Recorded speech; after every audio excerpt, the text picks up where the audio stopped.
Hello and welcome to Infamous, the audio podcast. This is Brandon, or Mutilus on Discord. This is Jeremy, just Jeremy on Discord, hashtag roommates are trash.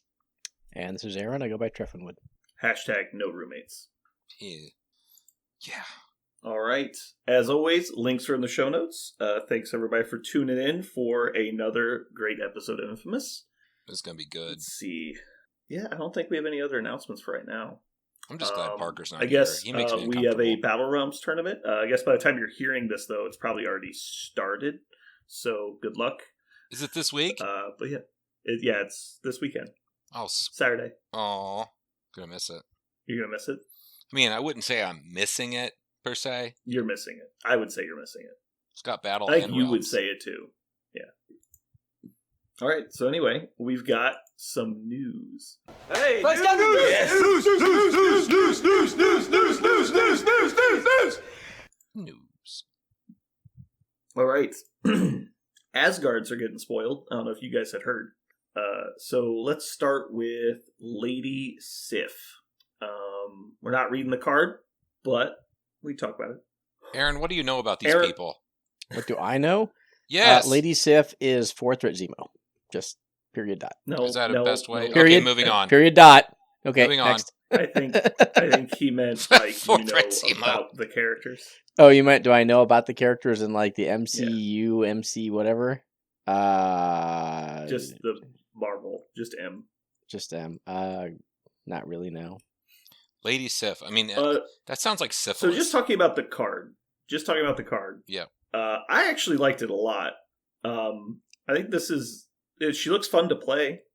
She's not overly complex or inspiring necessarily, but I think she looks like she's going to be a fun time. I don't know. Is Zemo good?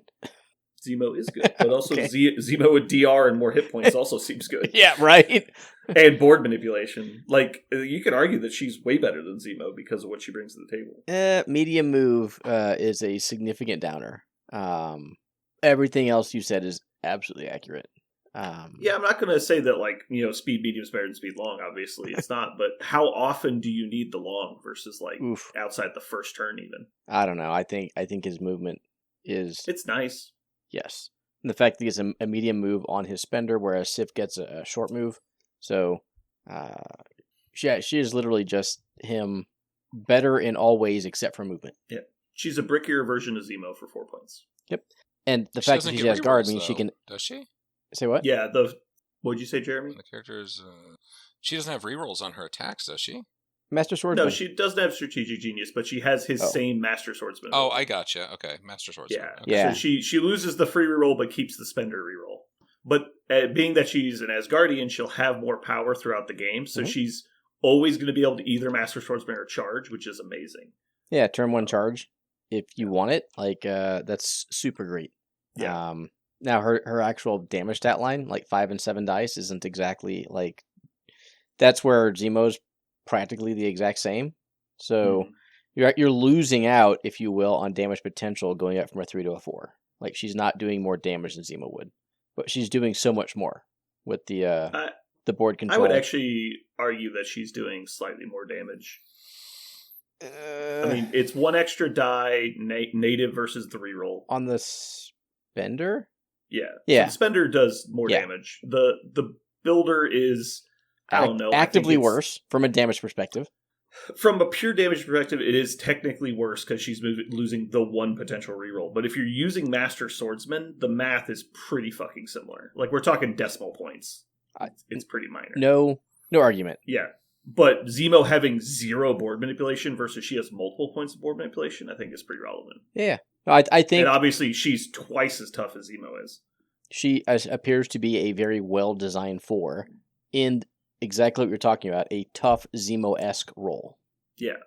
I think this is a great drop for Asgard in general, because they kind of needed that really efficient 4 that's, like, proactive, is where Bill's great, but the thing he's not is proactive. Like, right, he just kind of sits there and eats damage and hopefully throws something once around. Yes, DR. All right. Ugh. Yeah. Yeah. So 5 dice builder, 7 dice spender, charge, Master Swordsman, Asgardian, and DR. I mean, yeah, pain in the ass 4. Okay, fair enough. 12 total health. I think she's just a solid package. That is not going to be tearing up, game nights. She's probably fair as they come, right? Yeah, even if she's super solid and merits, inclusion in a bunch of lists, she's not going to be a super negative play experience a la, Bill. All of her board control is dice dependent. None of it is, you can count on it. So if anything, I think she's, I would say smack on curve, but that's just my hot take. I think this is exactly what I want to see out of new fours is, useful in faction, probably a stretch to splash and other things without strong synergies. Like, just solid, good. Like, we don't have to worry about the meta fucking being thrown out of whack every time a 4-pointer drops. Yep. Who be next? I'm actually of all of these models they just spoiled, I'm most excited to play Sif, which probably sounds weird, but I think she's about as vanilla as they come. I mean, for a 4, which is fine. It's a 4, right? Vanilla. That's fine. Yeah. So, yeah. Okay. What else? What next? What all we right. got? So we're moving on to Loki, Prince of Lies. That liar. He is pretty beefy. He's a 5, isn't he? 5 threat? Yeah. He's a 5 threat. The thing that I think most people found very surprising is that he's a long mover. I know what Aaron thinks, but I guess we'll get to that in a minute.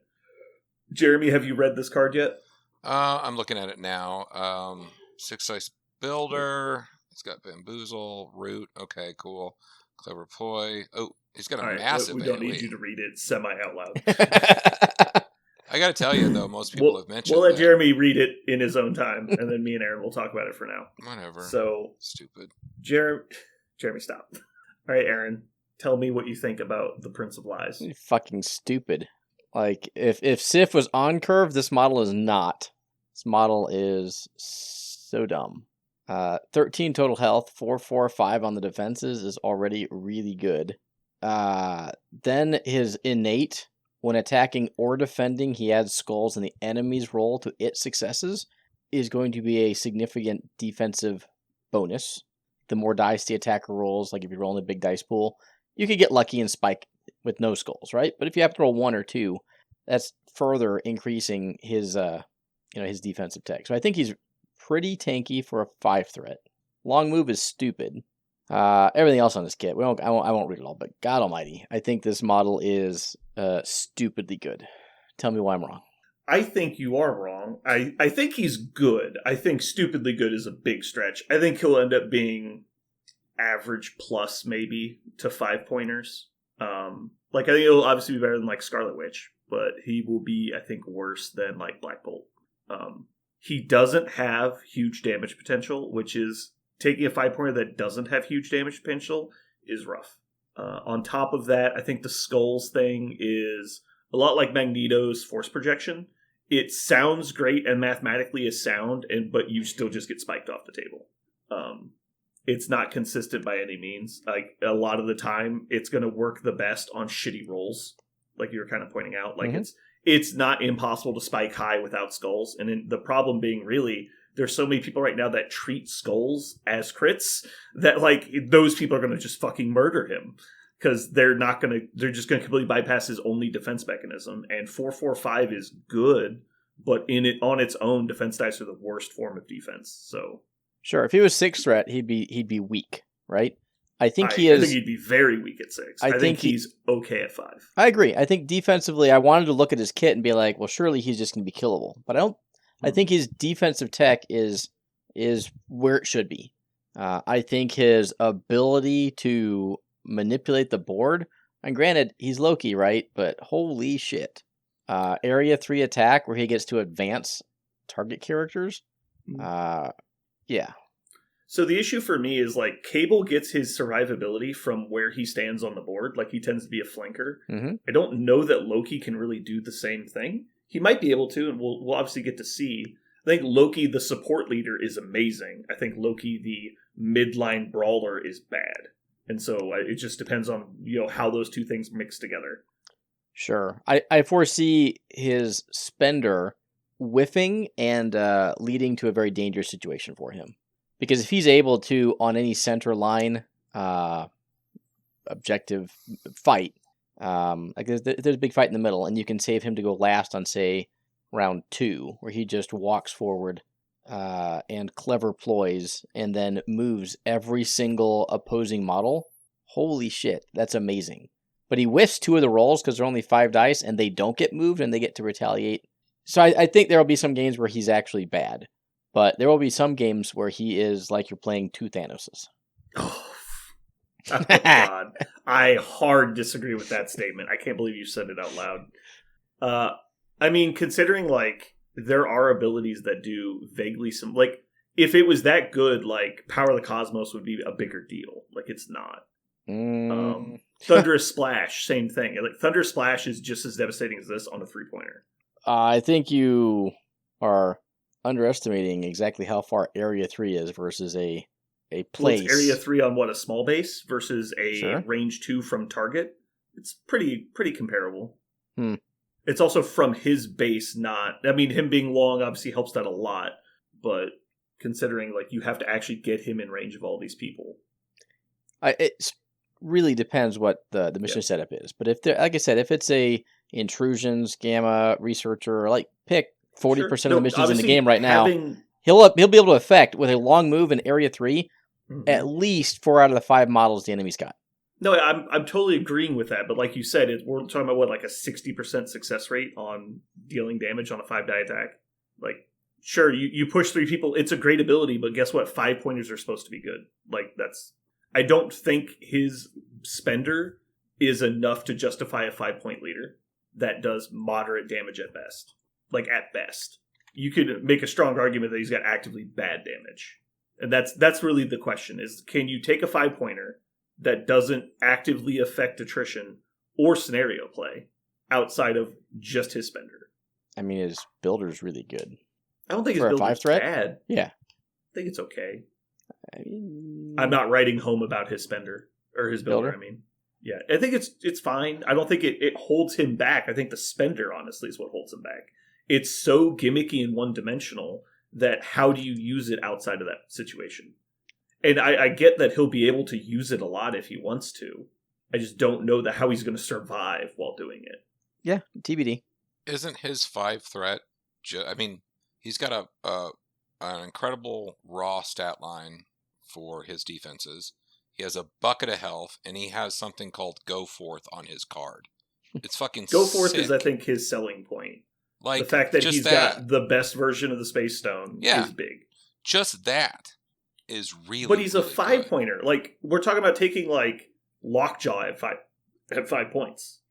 Yeah, like, but well, at some point it stops being worth it. Yeah. No, I know he does more. I agree that he does more. I'm just saying he's also 5 points. When he's a third of your fucking roster, what else does your roster do? What are you taking to justify having a 5-point support model? And so Aaron said that he thinks he's broken and like way too strong. Okay, let's tone that down a little bit. Is that what I came across as? You said. That's what you said. Okay, I think he is on the upper side of the curve. I would have to actually see him in play before I come out as broken. But all right, so out of a number out of 10, what is he? If Sif is 5.5 or 5, what's perfect? I would put Civ at probably a 5.5 to 6. Okay, on the power scale, where 5.5 to 6 is good. I would put Loki right now at 7.5, maybe 8. Okay, so who else is in that range? Give me a power level comparison model. Is Logan an 8? Because when you say crazy strong, I think we're talking different landmarks. I don't know what words you use to describe the things above that. So I don't know that what you said made any sense then. If you're saying, I'd give him 70%, you're like, well, that's not crazy strong. So we're trying to see where you're at then. Like the 10s would be the stupid models like Black Cat. Okay, so he's probably still Bill. He's roughly 70% as strong as Black Cat. I don't know, ish. He's like the third strongest Asgardian. Ooh, he's probably the best Asgardian. You just said Bill. Oh. I mean, as long as we don't count all the Asgardians, he's not. Yeah. Depends what you want them to do, right? But I don't know. So what do you see this guy doing, Aaron? I mean, talk to me. Maybe I don't see it. What do you see this what happens here? I foresee taking Loki either going to play... So let's pretend like we're going to play affiliated Asgard for now as opposed to trying to splash in places. And you're going to take as many cheap Asgardians as you can, a la Valkyrie, Scourge, Sif, that's a pretty good core. Bill, what's that? That's 19. So the issue I see is I don't think you can play Bill and Loki in the same list. sure. Take Bill out, and we're at 15 with those 4. Mm-hmm. And you are using Loki's leadership. He is your support model, picking up an extract, being relatively safe, like in between your gamma and the center, while the rest of your models just go out, get stuff done, and use his leadership for rerolls. Yeah. If you're trying to... So the issue is the thing that he contributes to winning the game most on is secures, obviously, because of his board control. Yeah. And so can you take a 5-point model that solely focuses on board control and then take enough other stuff to make that happen? And so I just don't see that list, but he does so many things that's like, at what point is it just too much to not succeed?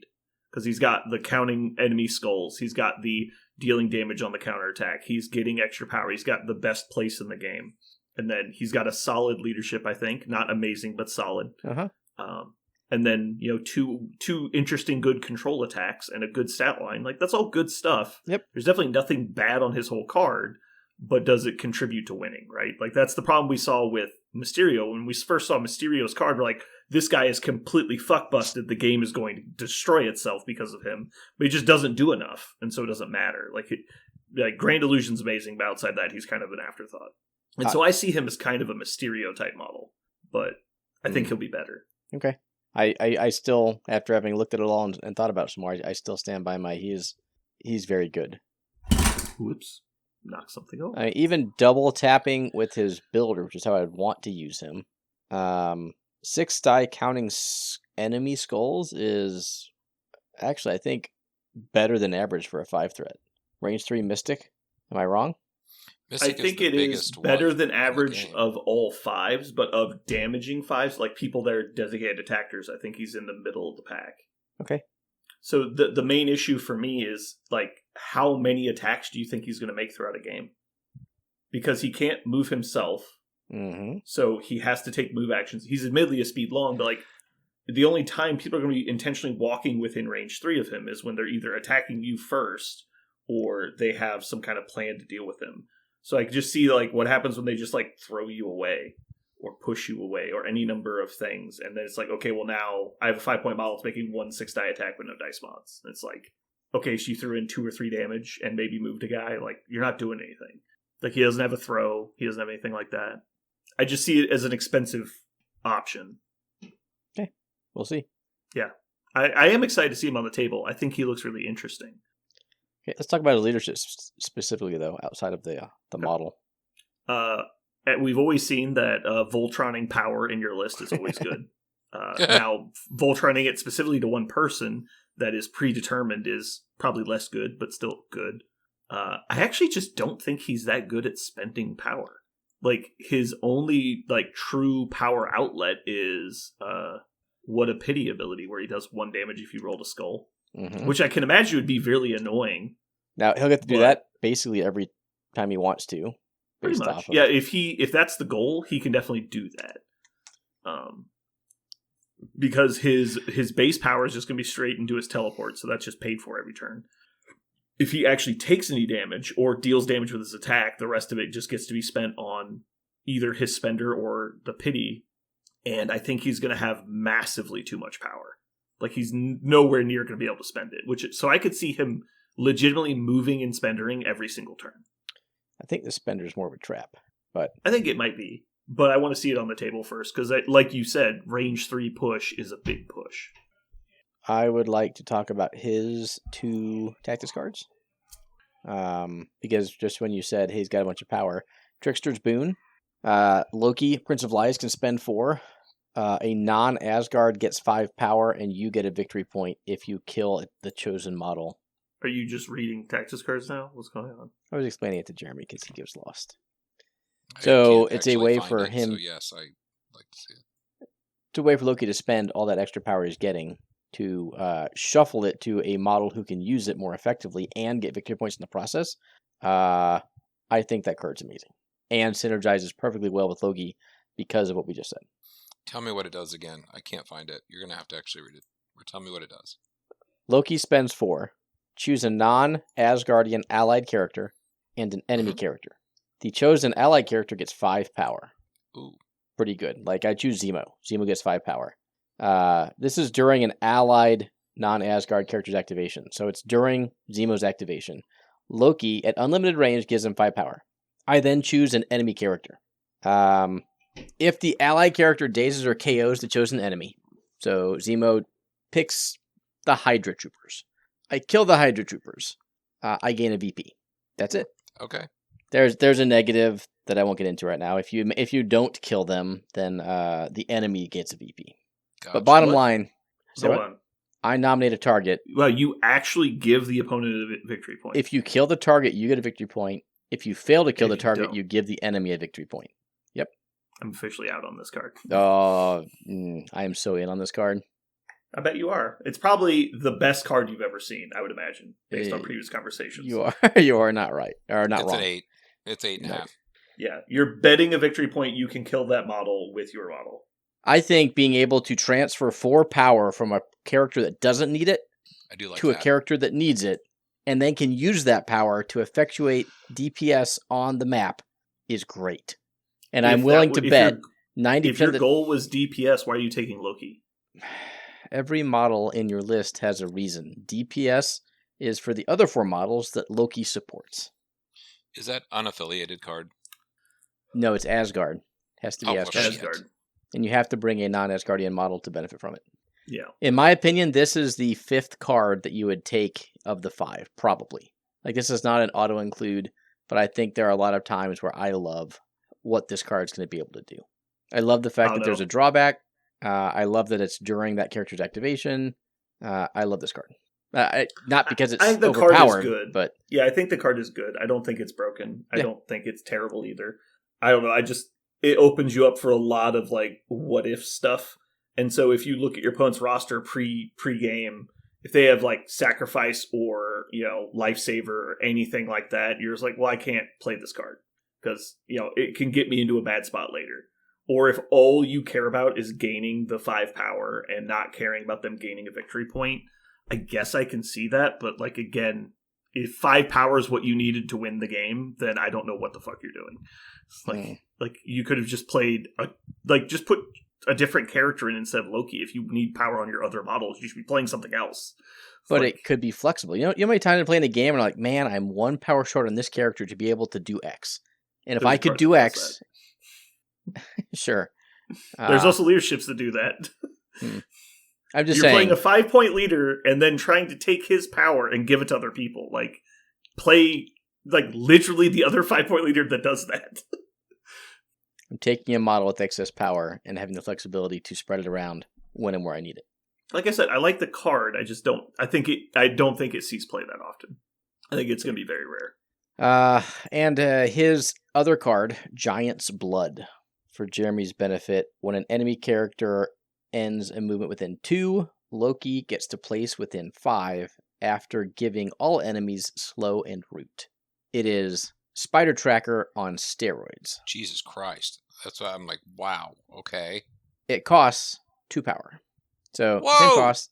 The only caveat is Loki drops objectives.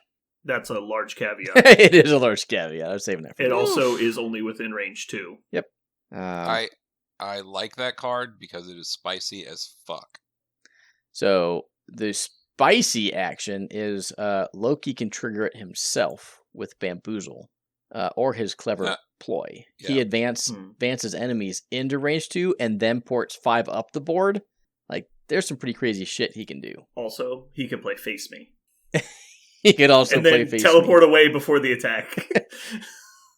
Yeah. They would have to teleport before they declared him as the target of the attack, but yes. That's true. Well, that's fine. You just pick somebody like, Cold Obsidian or anybody that has short range attacks. You're just like, come over here, and then you just teleport range 5 away. Yep. And you're like, and then, by the way, I haven't spent an action yet. And I did a board control and placed 5 already. Yeah. So I think this is another super interesting card. I actually don't know where I would rank it above or behind the one we just talked about, but I like this card a lot as well. It's also usable with original Loki. Right? Yep, it is reusable with original Loki. I think that's very spicy as well. Just jamming old Loki within, like, range 5 into their list. Surprise. I think that's fun. And he can trigger it with Mind Stone. It's true. Okay. What's next, Aaron, since you're in charge now? No, I'm waiting for you. Nope. You decided randomly we needed to start talking about tactics cards in the middle of the characters, so you're in charge now. I did. Okay. Mighty Thor. That's the one that's a lady, right? Yep, Jane Foster. That's Jane Foster. I just skimmed this card, so I'm going to be honest, I don't have the best frame of reference. However, this seemed like the worst rehashing of the original Thor card I've ever seen. Am I wrong? Am I crazy? It seemed like it was just like watered down version of old Thor with some small changes. I mean, you're not entirely wrong. She's got 2 less total hit points. Her builder is slightly different because it's range 3. Yep. I don't even remember what her leadership does. It was something. Oh yeah, it's rerolls. Yep. Yeah, you have the storm reroll plus if you're within 2 of the enemy, you get an offensive reroll. Her charge attack, instead of doing stagger, gets her 2 rerolls, which is fine. Stagger's nice, but this is also fine. She gains her throw only does terrain, not people. Yep. Seems like they're learning. Then she has reroll defense dice for 2 power. Yeah, I mean, she's just like, different flavoring of old Thor, which I get thematically makes sense because they're both Thor, and so they need to be similar, but why do they have to be another fucking 5 cost for them? Seriously. Yeah.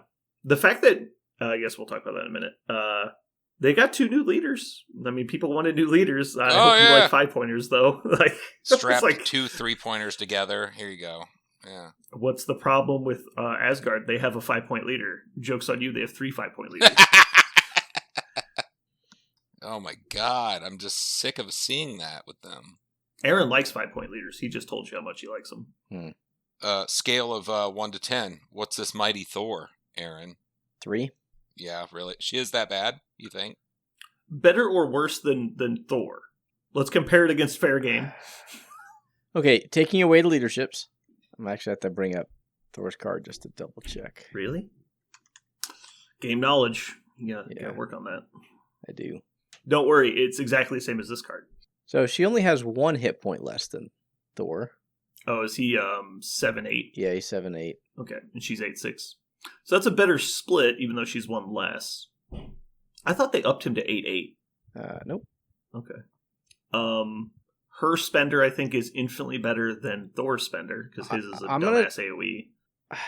So... But she loses hammer. She is infinitely better than Thor, except for the size 4 character throw. And I think, to be honest, that's a significant reason for why you take Thor. So when you take away his size 4 character throw, like, why the hell are you bringing a 5 threat? I mean, they both still have it on the wild attack, and hers is range 3, which is nice. Yeah. The range 3, I actually prefer the 2 rerolls to the stagger. Yeah. So the way I view them is Thor is more of a utility bot, and she's more of an efficient fighter. Because she's got a lot of consistent abilities, like she's got the 2 rerolls, she's got the leadership rerolling. Thor is better for utility stuff, like he can apply shock at range 5, he can remove negative conditions from your team, he can heal people. Like, you take them for different reasons, but they're very similar. Obviously, the size 4 character throw is massive. Yep. I'm going to rate her half a point above Thor in just if I was splashing them somewhere else. But I think they're super samey. 5-point leaders in Asgard. Okay, got it. Check. Yep. It's important to have a faction identity. I mean, yeah. There you go.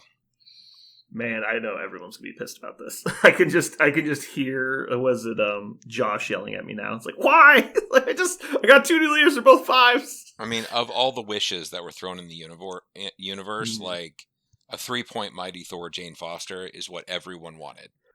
Instead, I think 4 points would have been fine. Like, give her a comparable kit to Bill. I think that would have been fine. Okay. What about her leadership? I like it. It's not amazing, but it's good. I think there are synergies that are waiting to be unlocked. And by waiting, I mean people have probably already unlocked them. And I don't think she plays super well inside of Asgard, but when you start combining, say, martial artist characters, so you either get to attack within martial artist range, and So you don't mean not playing Asgard, you just mean splashing characters. yes, So you think So adding clearly she two has to be in Asgard. You think adding 2 martial artists to her list fixes her? Oh, fixes is not the correct word. Okay. I'm just saying, how would Enhances. I best utilize her leadership? Right, so she gets defense dice if she's attacked, or if a model is attacked outside of 2. Okay, well, how can I incentivize people to then, come into within 2? So you take people who then want to fight within 2, i.e., martial artists. Zemo and Strucker, they want to fight you bad.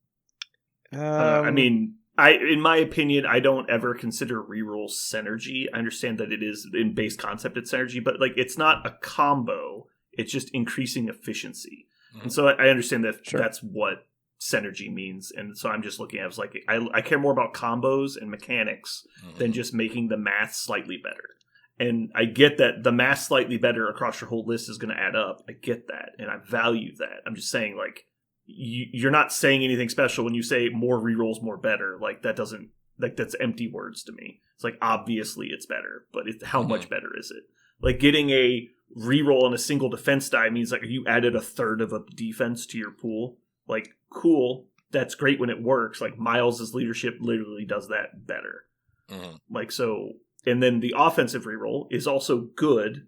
It's like Daredevil's leadership, but it's only once, right? Yeah, it's only once. And it's limited to within 2. So, I don't know. I get that it synergizes well with martial artists, and that you're not wrong for pointing that out. There are just certain people that you would and would not take with this leadership. Say, Thor's leadership, you could literally take anyone. And you can argue it's better on big guys because stagger is more important on them. I would argue it's better on damage resistance models because being able to heal when you're taking less damage than other people is very important. Like, taking Thor's leadership on Zemo is fucking irrelevant, in my opinion, unless you're trying to remove something like shock. It's like, oh, this model's great. He just doesn't function if he's staggered. You're like, okay, I could see that being a valuable synergy. When there's like, I added a reroll, it's like, okay, like, great. I think it's good, but it just means the rest of your list needs to be well functioning on its own. It's like we started about like Steve's leadership. It's like these two things aren't comparable. Like one breaks the way the game works, and the other one just makes your guy slightly better on math. Sure, I don't think her leadership is breaking the game in any way, shape, or form. I just think her leadership lends to specific build types and wanting to take certain characters. Like say Sabretooth 1 is going to benefit from the offensive reroll on his turn and on the opponent's turn. Stuff like that. Sure. I think that's fair. I guess that was my only point. Like, you don't want to take Silver Sable with her. So do you think this leadership is better than, like, Green Goblin's leadership? Nothing's better than Green Goblin's leadership. Because watching the soul leave your opponent's eyes when you tell them to reroll watching your opponent, that's just worth it. I don't care what the die roll is. If you haven't experienced this, you need to play Spider Foes. But when you roll dice against an opposing model, and then they go... oh, I block this much. You tell them the math. And they go, cool, I live on 1. And they go to, like, mark damage. Excuse me, I'd like you to reroll that defense die. And they lock eyes with you because they forgot. And then they know in their heart that they're going to fail to reroll. And then they just, like, with no real, like, hope in their heart, they let go of the die, and it's a blank. And they pick up their model and just squeeze it because they're just fucking over this game. That's what you need to experience as a Spider Foes player, is just them squeezing their model into like a little pile of mush. So I actually think this is marginally better than Green Goblin's leadership. Oof. It's usable on my turn, on my opponent's turn. I get so is Green Goblin's. Ooh, is it? It is. For the exact same reason you mentioned earlier, Sabretooth gets to reroll the defender's die on both turns. Fair enough. And Venom. So admittedly, there's way less models that get to take advantage of it, but it's still a thing. Okay, maybe it's about It's also usable at range. Like, Agent Venom gets to shoot you at range 4, and you don't get to reroll, and he gets to reroll one of yours. The no range restriction is clearly why... it's even a question, right? Yeah. Green Goblin is clearly better offensively. It's at that point, Rerolling, it becomes... How goes my defensive, my conditional? I just think it's important. A lot of people don't think about the math in that direction. They think about, a defensive reroll is worth 3/8 of a block. Well, and an offensive reroll is worth 50% of a hit. But when you think about it in the reverse, me rerolling a defender's success is 5/8. Yeah, exactly. It's 5/8 of success. It's the best version of a reroll, and a lot of people don't think of it that way. And obviously, we all know that, but I don't know how many people play against anything that can reroll defense dice. Oh. It's like Pierce. It's almost as good as Pierce on all of your attacks, but it's once per turn. Sure. Anyway, I would rate her leadership as solidly mid-tier. I agree with that. I think I'd put Green Goblins just slightly higher. Okay. But, it's on a 4-cost frame. She's on a 5-cost frame. It's probably fine. It's very comparable. I'm kind of exhausted by all these leaderships that are essentially one bit of the others. Like, I would love to see them do some dynamic shit that's different. Like, I miss the shield leaderships, like the weird ass, get an extra point. What? Like, I want things that are different. I don't know. Here, hold on. Can you hear that? I'm pressing D to disagree. Oh, okay. Whatever. I don't want to see any more of these crazy fucking leaderships coming out where I'm like, God damn, what do we have to deal with now? If all of the leaderships just smooth Star-Lord leaderships. Like, hand out tokens, and on the person's turn when they have a token, they can recite the alphabet to get +4 to a roll. Like, shut up. I hate fucking weird ass leaderships. I'm not saying weird. I'm saying dynamic. Like, I know. Make them special. These just aren't very special. It's so much harder to balance shit that is completely outside the box and unexplored territory in game design that you have to be extremely careful with it. Like, what's the most outside the box leadership we have in the game? I would argue probably Star-Lord, just because the way it hands out tokens. You could make an argument for Killmonger, or, like you said, S.H.I.E.L.D. with Nick Fury. I think all of those are pretty, standout leadership. S.H.I.E.L.D.'s pretty bizarro, because it does two different things. S.H.I.E.L.D.'s bizarro because it has 2 different abilities, but I think all of them, for a long time, have been viewed as strong leaderships, except for probably Killmonger, just because his was so reined in. Because they've seen how strong that can be. Like Strucker. Being able to hand fucking things out, like, that's very different and interesting. It is. But the mechanics themselves aren't unique or weird. Healing a point isn't weird for leadership. Asgard did that first. Being able to apply negative conditions to an enemy, that's not really weird. And so it's the fact that they combine them is really fun and interesting. And Strucker's one of my favorite leaders in the entire game. So I definitely agree with you there. I don't think it needs to be crazy, weird, and dynamic to be a fun, interesting leadership. Well, we've always, so when we were playing in different leagues, like, just to expand on this just a teeny bit, then we can move on. But, like, when we were saying, okay, say you don't have a leadership and we're playing in a league or whatever, we're going to give you this basic leadership, says, you get 1 extra power or you get 1 reroll. That's kind of like where we're at this point, if they're not coming out with anything new. It's either you get a power or you get a reroll of some sort. It's just boring. Yeah, I can definitely understand that. Anyway, moving on. Next character. We're going to go on to Thor, Hero of Midgard. I think this is a strong argument that this is actually the example of Thor we see in the Avengers a lot. So let's take a look at Thor. He is a little bit beefier than your average Thor. He's got a couple more hit points, but he's also 6 point cost. And that's where I stop reading. Yeah, pretty much. So his basic attack is basically Dark Lightning from Hood. Mm-hmm. Mm-hmm. So every time he rolls a wild, he arcs to another person within 3, and they take a damage. The most unfortunate 6-cost character spender ability, or builder ability, is on a wild hit, he gets to push somebody. Wow, what mighty Thor.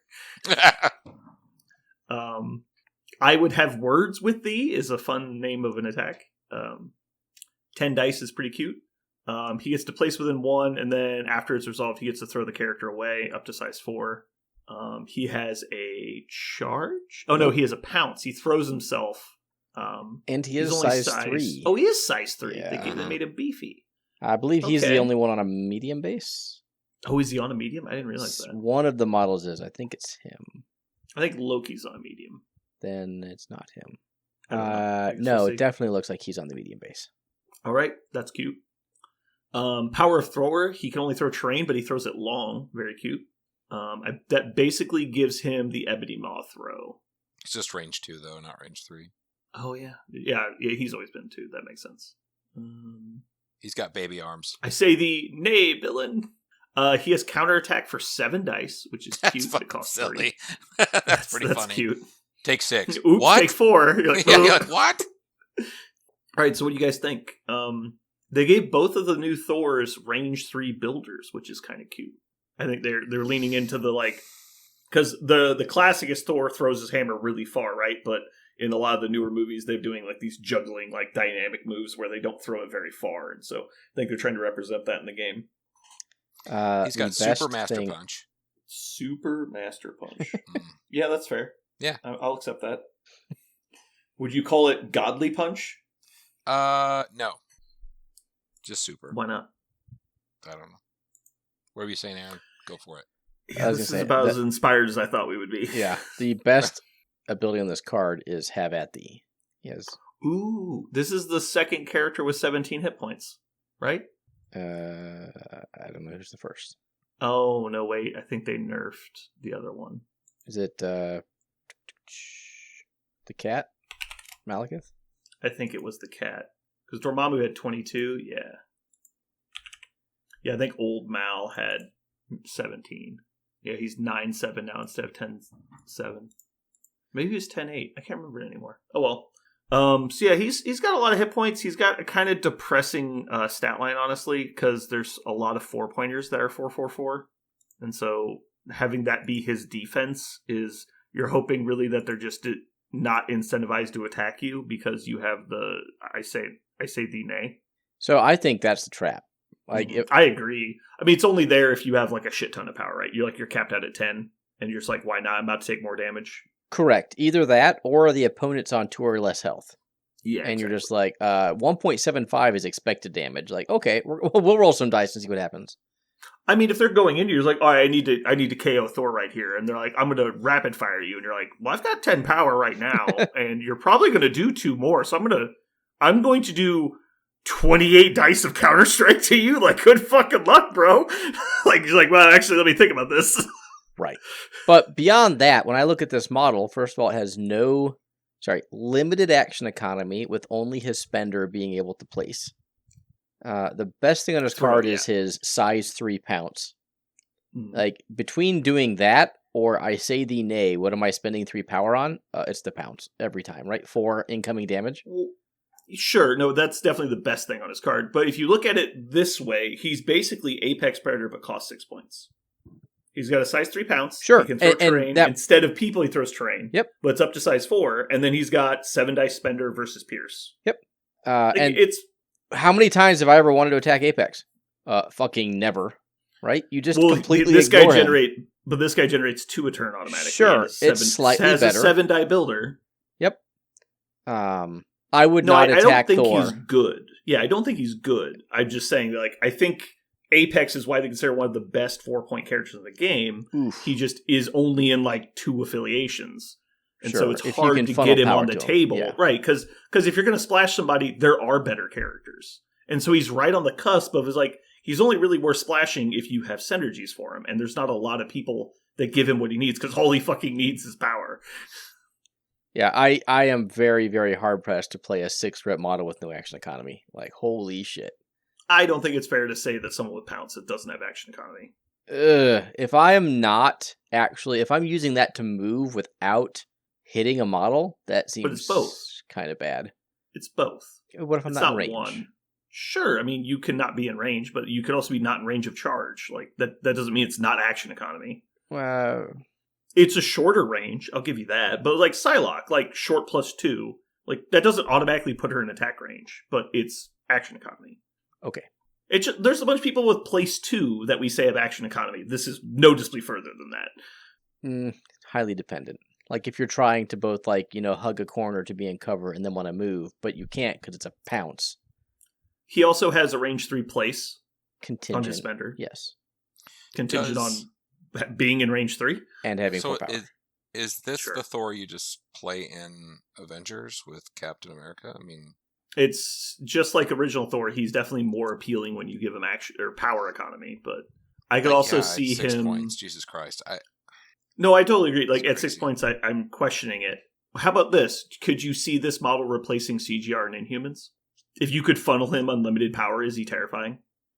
If it's a brawl, like I think he's probably bad on a D, sitting on a point by himself. But if it's a brawl in the middle, and you can, spend your first turn to get up the board, turn 2 using his spender, and after that you're never moving again. You're just attacking twice and throwing yourself at someone. Yeah, and that guy can be an absolute nuisance. Depending on if you have any access to healing in the list, I could also see you just no matter the costing the spender on the first turn, which would be really cute. It's like, this is my fucking point. Yeah. I mean, even so, he's still on 6 health even after doing it. I mean, I don't necessarily think he's not worth 6 threat, right? So if you make him 5 threat, a lot of his stuff on the card becomes pretty broken. Oh, sure, it's definitely balanced around him being 6 points. I don't think it's fair to like say models should be different point totals, like, because they're clearly designed to be this point total. Yeah, that maybe they missed horribly, but that doesn't change the fact they were designed to be whatever point total they are. He has 3 less health than Hulk, but he has days, which I would argue is better. Yeah, I'd rather have 9, 8 with the days than have 20. Especially with Odin's Blessing in play. So bottom line, would you rather have this Thor or Hulk in a generic list? Call it Steve 1, call it anything. I mean, assuming no synergies, because if you're saying in specifically Steve 1, I think I'd rather have this guy. Okay. And Hulk is normally considered a control piece, whereas when you look at this guy, he has control. It's definitely more of an attrition piece. Yep, with his medium throw on the spender, but he's doing 10 dice to get that. You know, Hulk can have some pop-off turns when he's got 12 damage on him. He's rolling 10 dice builders. Thor's damage is, quote-unquote capped at 7 to 10. I do like that this version of Thor is not super dice dependent. Like, he's got some dice mechanics, but he's not like, okay, well, you're only here because you have the wild throw, or you have, like, the stagger on damage. Like, it's like he wants to do damage, but he doesn't auto-fail on bad dice rolls. Yeah. So, I'm again, I don't like 6+ threat characters. I think he's probably slightly below the power curve, but not unplayable. I'd give him a 4 on a power scale. Jeremy, what do you think about 6-point Thor? I mean, now that you compared him to Hulk, the thing I keep looking at is the power of Thor for 3 power, not being able to throw people. I get that he can throw people with his spender, but for 6 points, my money's on Hulk still. I don't see any reason why you'd play him versus Hulk. I actually think he does more damage than Hulk. I get that if all you care about is displacement, he has this unrestricted size push, which admittedly isn't the best, but if all you care about is displacement. Hulk is on demand, though. Whatever you want. Whatever you need. This guy... Well, he can throw up to size 4 on demand for 4 power instead of 2. Like, it's a little more expensive, but it's also a 10-die attack. He generates 2 a turn. You could just double move the first turn, or move an attack because he's got range 3 builder. Turn 2, throw yourself, and then just immediately either spender or hit them again. Like I think he's got value. He does. I mean, I'm staring at him going, okay, is this a 6-point Malekith? Like, I'd love him to be. He can throw himself forward.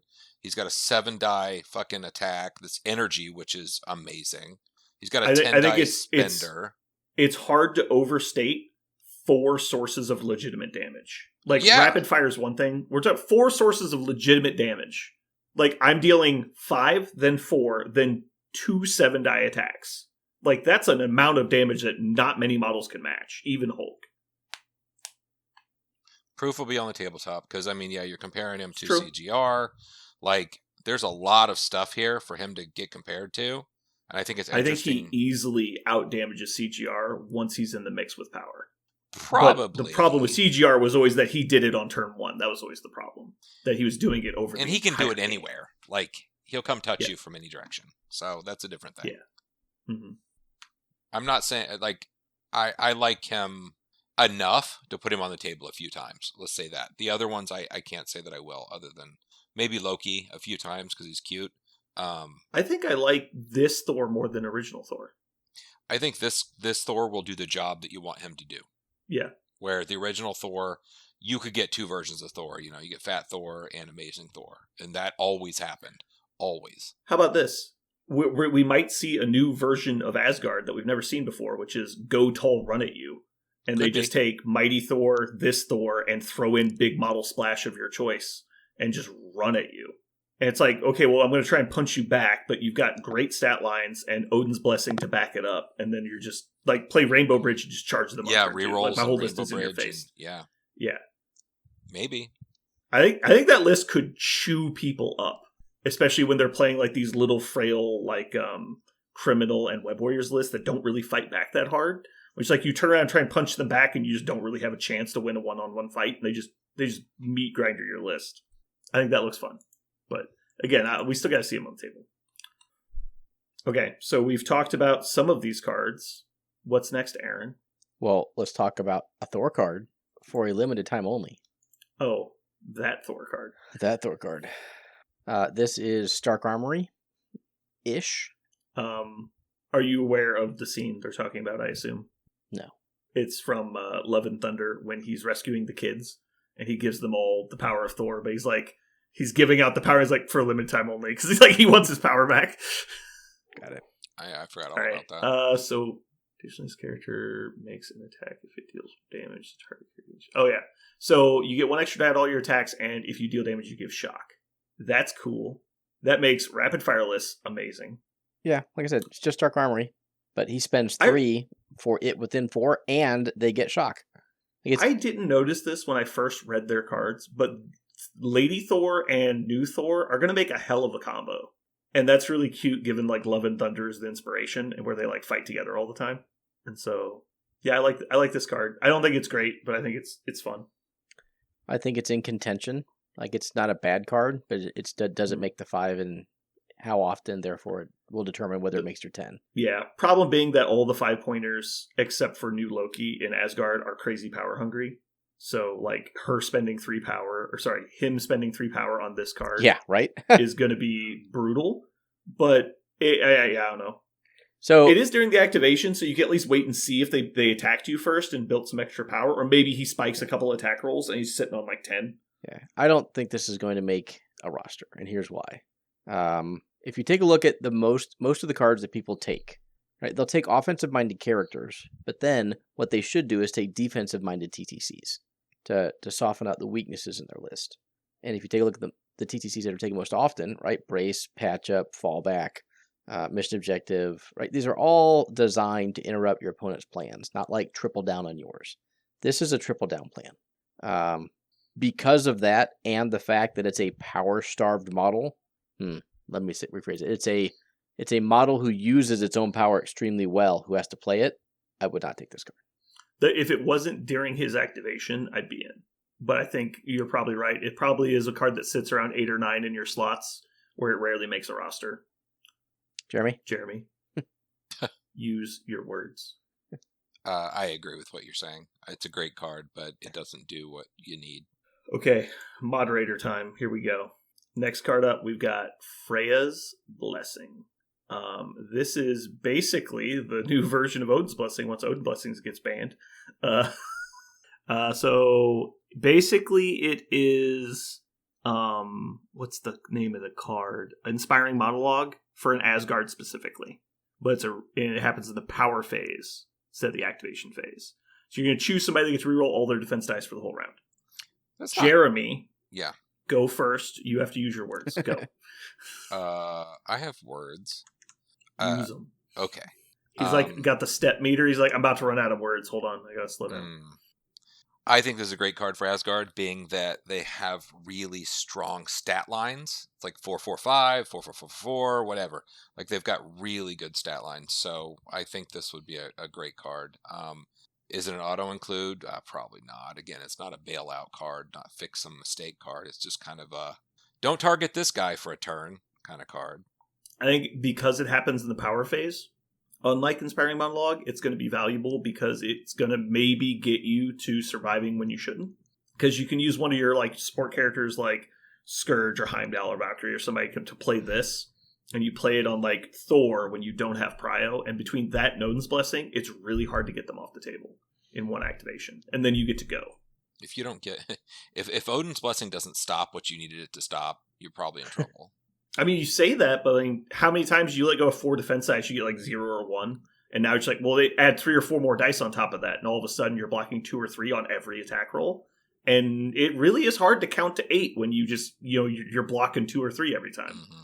If my Thor is on full health and someone plays Freya's, my opponent's Thor rather, and they play Freya's Blessing on him, like, there's no way I would ever attack that dude that round. Unless he's like about to kill all your fucking important models and has 2 hammers and like, You can say that there's no game Sure. situation you would, but that's obviously false, right? Like, game situation is most important. And so what this allows you to do is press those advantages or disadvantages.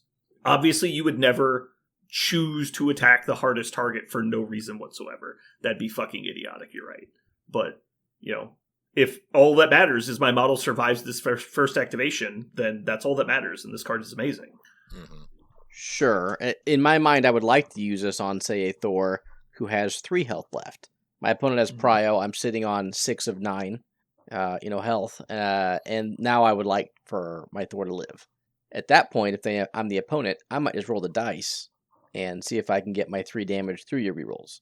Which, who knows, right? Sometimes ASM just gets 1 shot off the table. Sometimes he blocks 8 attacks in a row. Yeah. But like I said, I don't think this is for like a random turn. Like maybe sure your Thor's in the middle of it and you're using it as a damage protection shield because you're like, I'm going to play it here, therefore you won't attack him and I'll save the damage that I was about to take. Like there's times that you'll play it that way, but there's other times where it's like, okay, well I'm chasing down your model with 3 extracts and if you live, like I'm going to lose and if not you won't. And then so I'm playing this to make sure the model that's threatening your objective lives.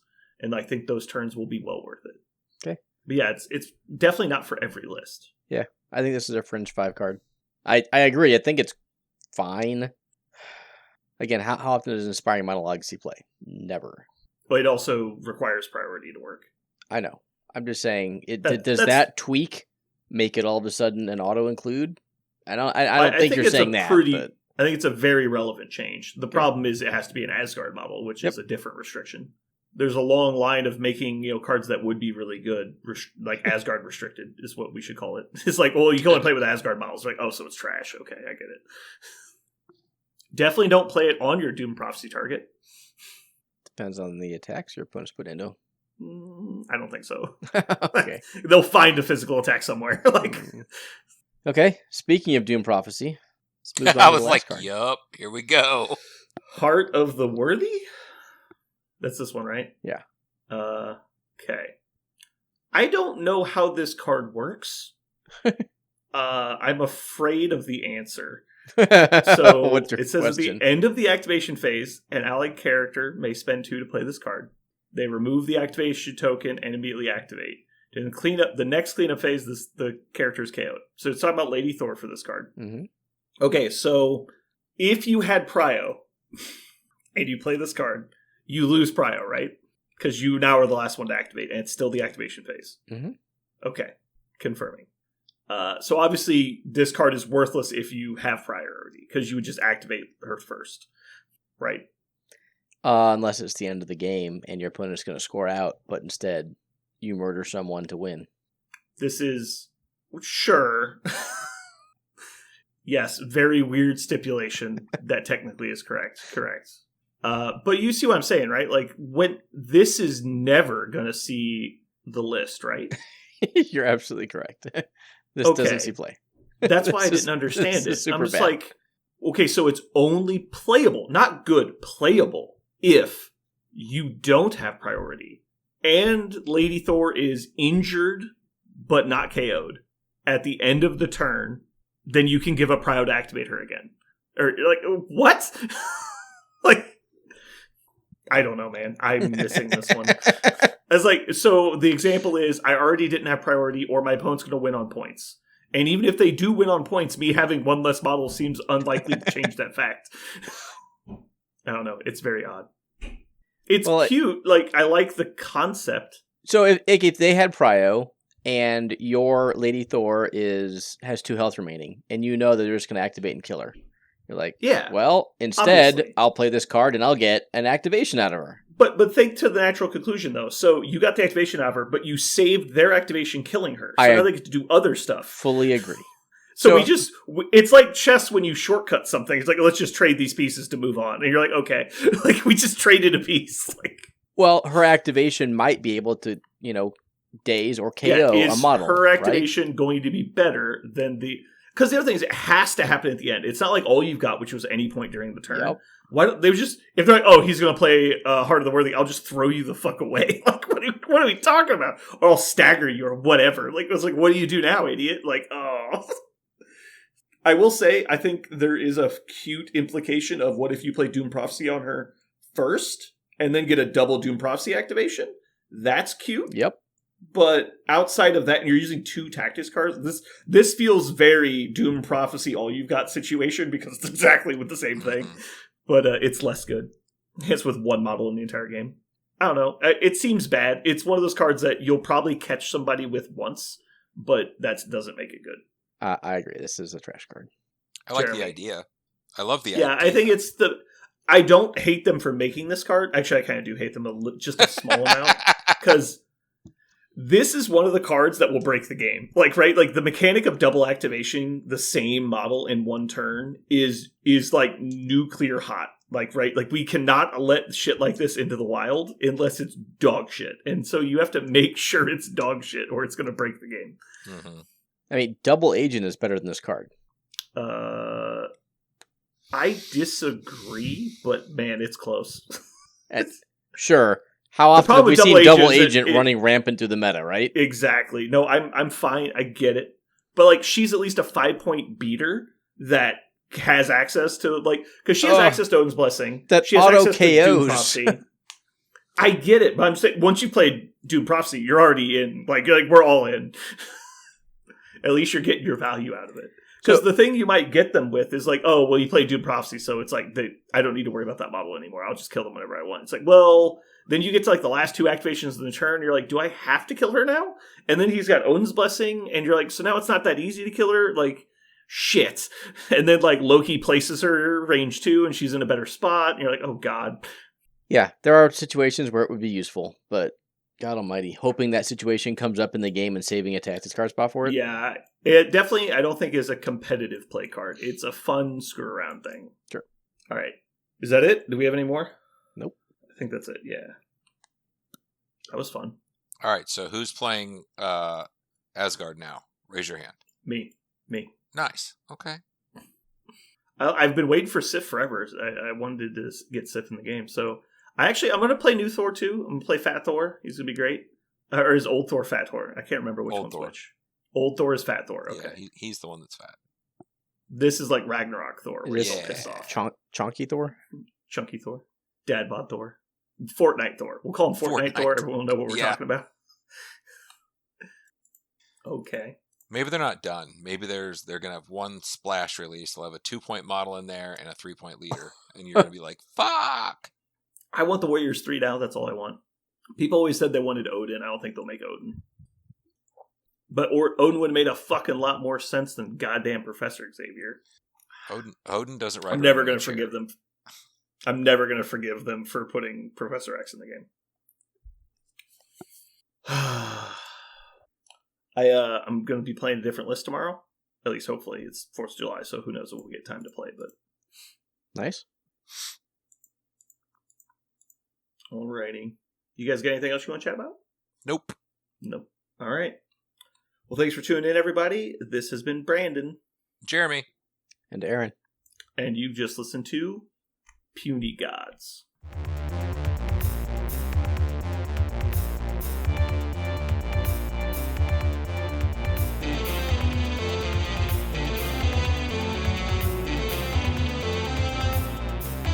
So what are we going to call this thing? I got it. Okay. Incredible, new, fantastic, astonishing, mighty, original, uncanny, sensational podcast. I'm just going to put down infamous.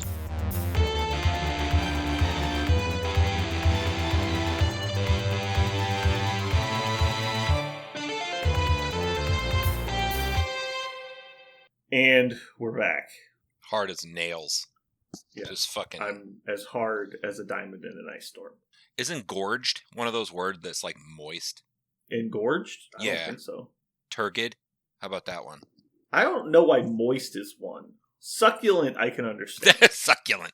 the sound your mouth makes to say succulent, I get why it creeps people out. But moist is like, there's so many words that are close enough that I'm like, how is that like bad? I don't know. I think maybe we're on just like a different team where like women, for some reason, that word grips them different. It just hits different because of the way I feel like they're growing up in their where mothers. this conversation is going now. No, listen. Like they're growing up, as little girls, and they're like the mom's like, okay, the one thing we're not going to be told is we're moist, and everyone's like, what? So then it's like a trigger word now, and we just weren't a part of it. I don't think this conversation is going in a place that I want to talk about. I'm done. That was just my theory. Okay, good. That's it, Jeremy. Because of your actions now, I hope you understand you have to be punished. So I'm going to send you even more Horse porn? muscle mommy pictures on Facebook. Right. So I guess we didn't. I didn't tell the story so the world can know my baseball situation. So as a bad father, I missed the time and didn't take my kids to a baseball game, which following the game ran right into the players exiting the field while I was entering. That's the best, is when, because if nobody's there, at least you don't have the shame walk. Yeah. But when you show up exactly when the game ends instead of when it starts, and so you have to walk past everybody involved, and they have to see that you were going to be here but didn't show up. Yeah, one of the fat kids walking off the field, sweaty like a hog. I was like, "What the hell's going on?" He was moist, and he said, "Like a succulent hog." We already played, and I was like, "Well, that must have went terrible." But I ran into one of the coaches, and then I was like, "What happened here?" We played. Too late. Blah blah blah. And I was just so fucking pissed. I dropped all my stuff, and I'm like, "Fucking whatever." Grabbed all my shit and left. Turns out it was entirely my fault. I missed the time. Whatever. Felt horrible. Followed up. Looked up the score 2 days later. They lost 16-2. So not being a part of two planes colliding together, you know what? I'll pass. I'll just pass. But luckily, we have one more game coming up in a week. So the story continues. All right. Dun dun dun. Aaron, how many baseball games were you late for this week? 0. Ooh. You know what? It felt pretty fucking good. Me too. I was exactly on time to 100% of the baseball games I went to. Good job. Did you lose any tree? How many branches were lost, Aaron? Did you lose like a whole tree this time? It was real windy yesterday. No, It's okay. maybe we lost all the branches we're due to lose for a while. So. Yeah, he has a chainsaw. It's fine. Hell fucking yeah. You have the easy bake oven of chainsaws. I know, it's so the great. most adorable fucking thing. You pulled it out, and it was like, it doesn't have a No, sheath miss. for your leg. I'm an adult man who has a chainsaw. I can take care of this myself. Holds up little, like, fucking pink chainsaw.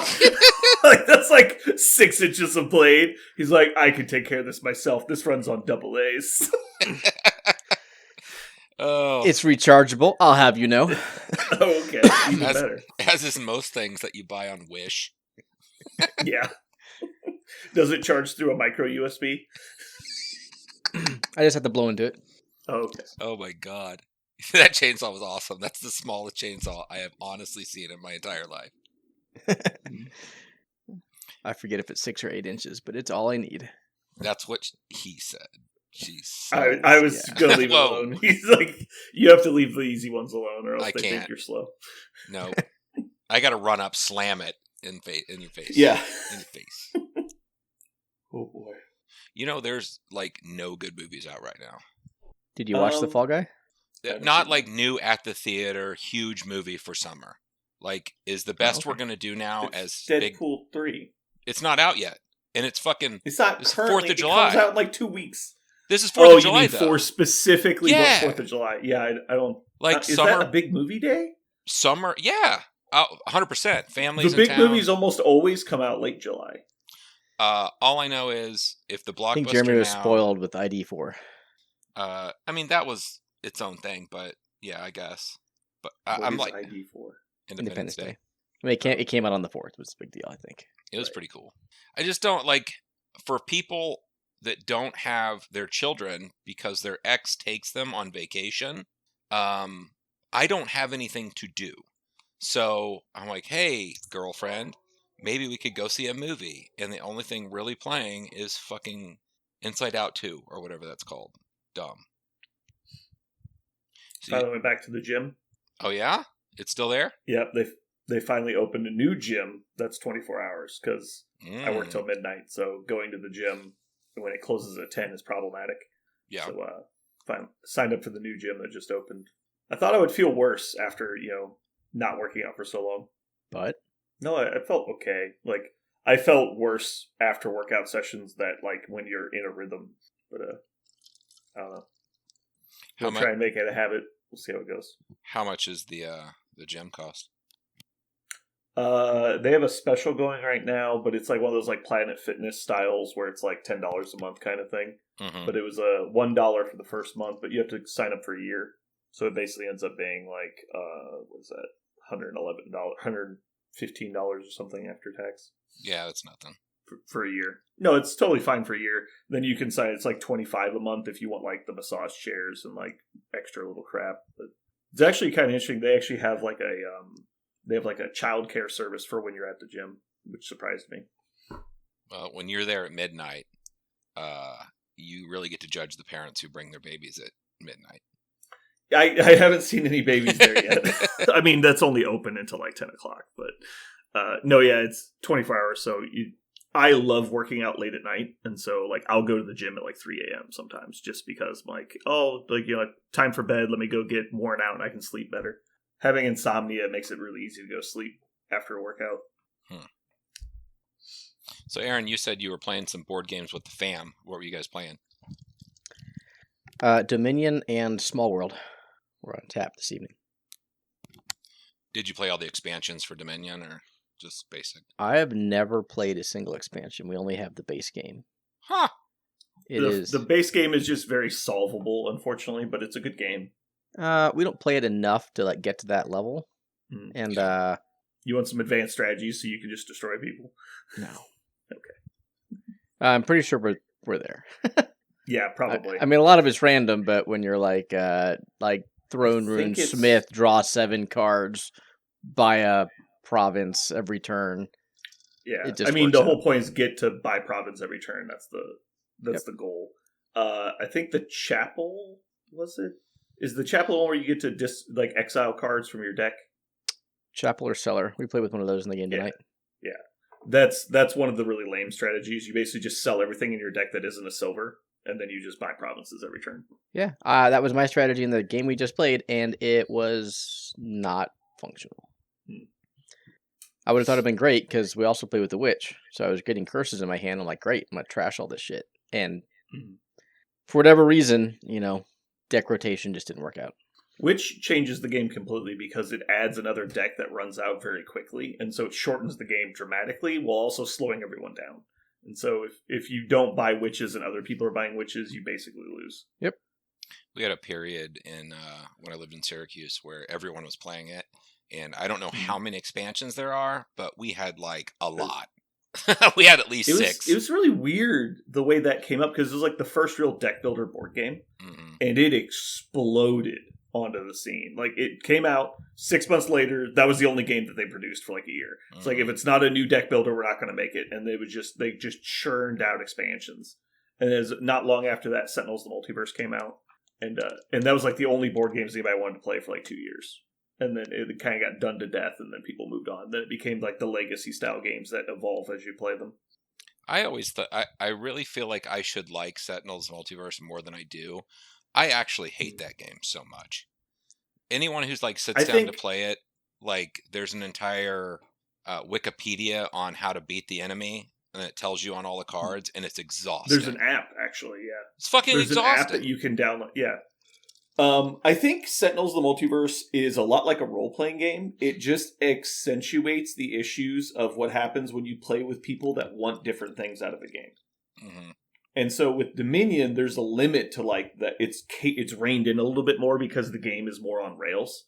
Because like, okay, well, I get to play my hand of 5 cards and I get to buy one thing. Like, that's what you get to do. Mm-hmm. And so when you put that restriction on it, there's only so much you can do within the framework of the game, and the good strategies still really work. But in Sentinels, it's like, well, there's 100 different characters. We're going to select 5 of them, try and beat a specific enemy in a specific environment.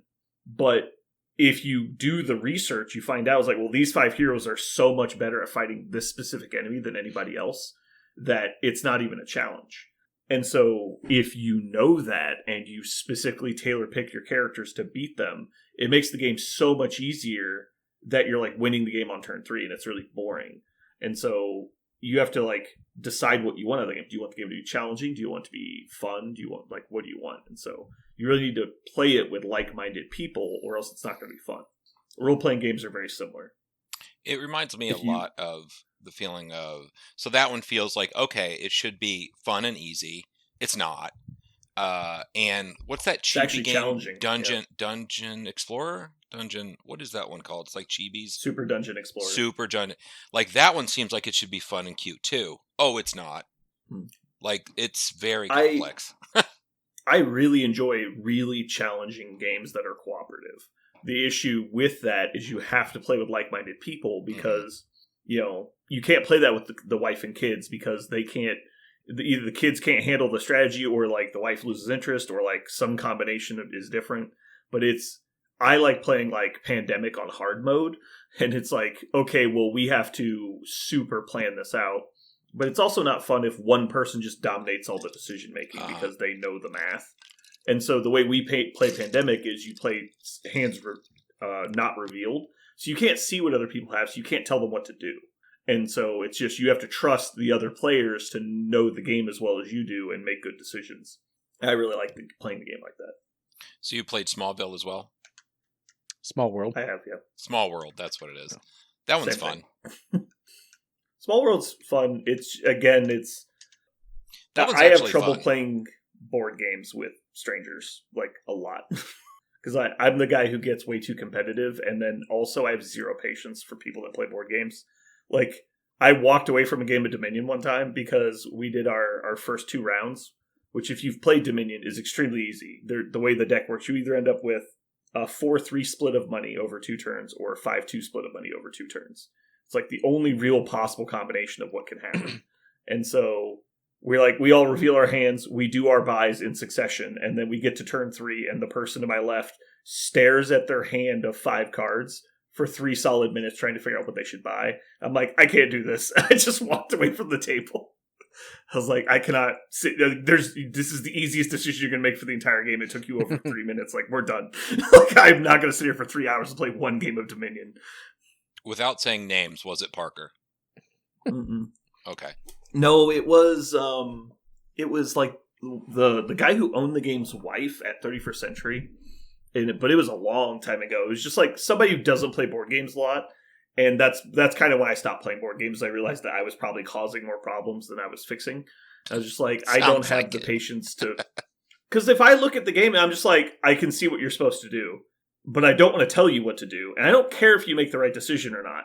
What I don't like is watching you make the decision. It just drives me insane when to me it's extremely obvious, which is just an experience level thing probably, because I played the game enough to know. But yeah, I just couldn't handle it. And I know I can't handle it, so I just don't play board games. I stopped playing like, I can't versus games with my family. We just don't do it anymore. There's no, like, it's way too violent. Like, people are so mad at each other at the end of it, and it's just, it's ridiculous. Yeah, there's definitely some board games I can play with really no issue. Like Betrayal is a good one, because I think everyone who tries to play Betrayal knows what they're in for, and it's generally easy to enjoy the game. Because it's not like overly complex situations. It's a lot of just random chance, and so you kind of just got to go with it and make fun decisions. Small World's not too bad. Ticket to Ride's good. My only issue with Small World is because of like the random chance of the game, like you can just inherit like a super powerful race that's really hard to deal with. And like when comes your time to buy a race, it's like there's nothing left. It's just kind of, you got to go with the luck of the draw on that. Aaron, what's your favorite board game? Twilight Struggle. That's the Cold War one, right? Yep. 2-player only. I've never played it, but I've heard really good things. 2-player only. You play it for pinkies. Cut each other's hands. Have you ever played Nuclear War? No.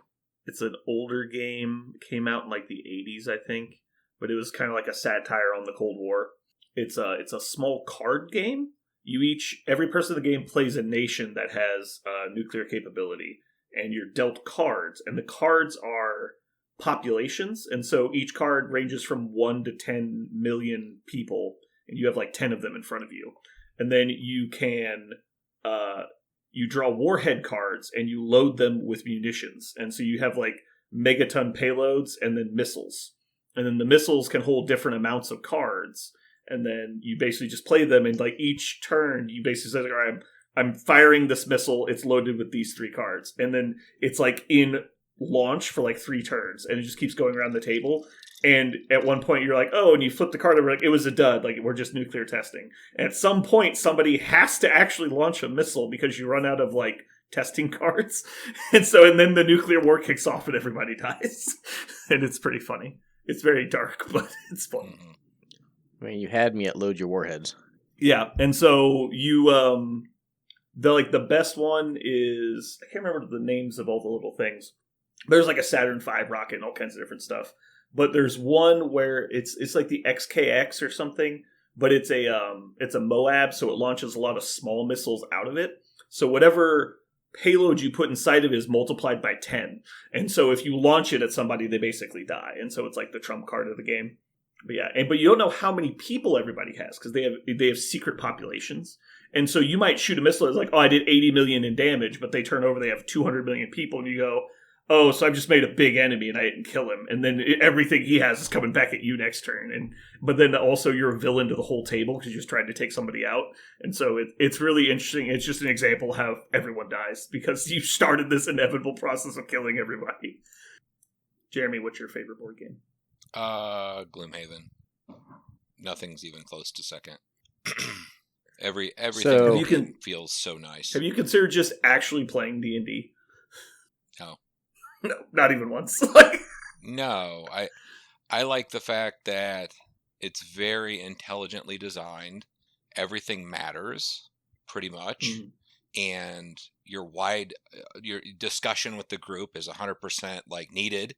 You talk, you try and figure it out. Like D&D, however, there isn't anyone there to try and make it more fair or less fair depending on how lucky you are.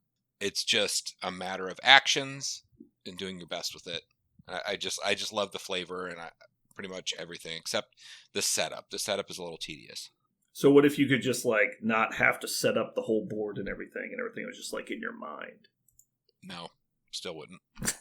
Still wouldn't.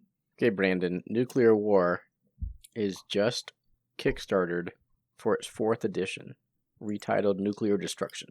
Retailer pledge. Low cost, $75. You get a full case. Are you in? For a card game? No. I don't know, you just talked about it.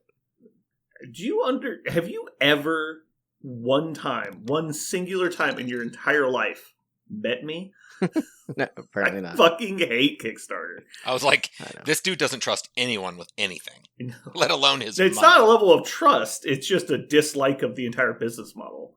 Like, if they didn't completely sell out and let like major companies be on there whenever the fuck they wanted and just milk pre-orders instead of actually being part of the wholesale chain, then sure. But they actively undercut game stores constantly. I, by the way, work at a game store, so it's literally like a natural enemy of my company. It's a predator. Again, if it was kept to its original like idea and concept and wasn't just milked for money constantly, it'd be a lot better, and I wouldn't have as much of a problem with it. It's I like the share some of cooking your shows concerns. with amateurs, and they just allowed chefs on it. Like, it's like, what's the fucking point here? What are you doing? It'd be like I don't know if you know this, there was a racing show called Pinks where you actually just drag raced other people for money. But it's like showing up and one guy has a funny car. And you're like, what?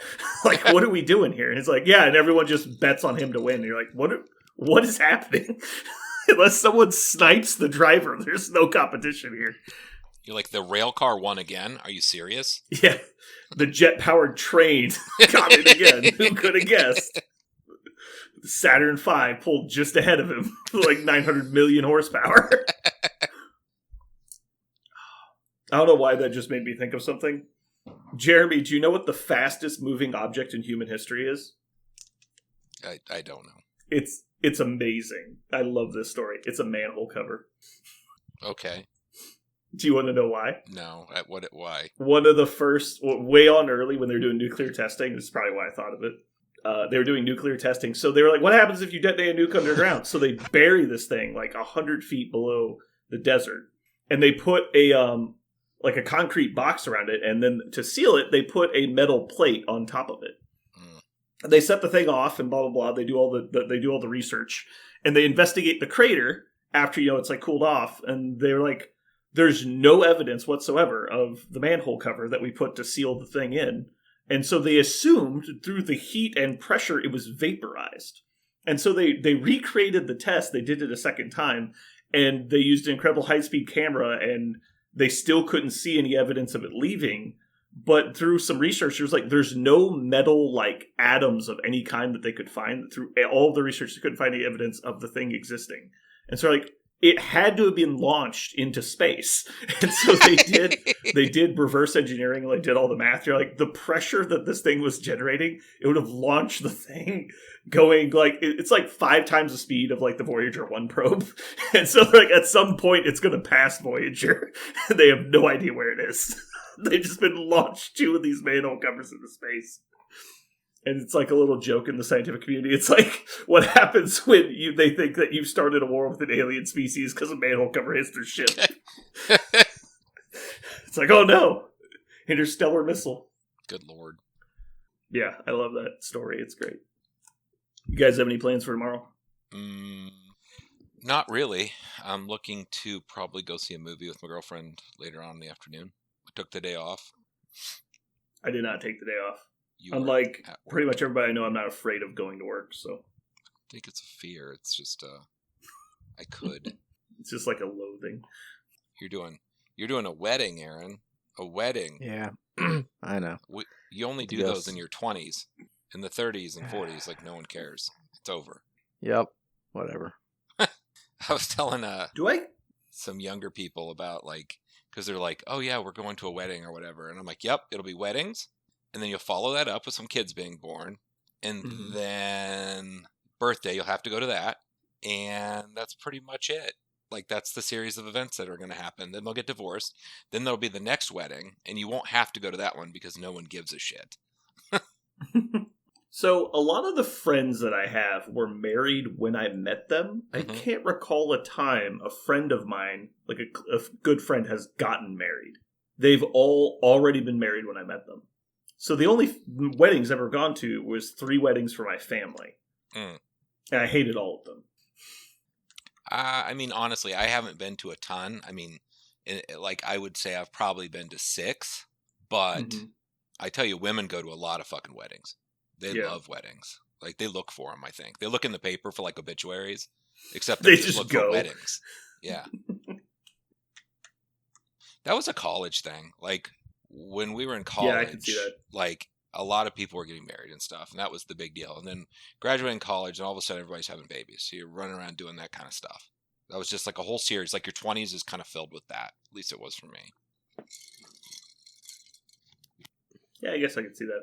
I think all of the friends I've had, because like my friends have almost exclusively been gaming buddies.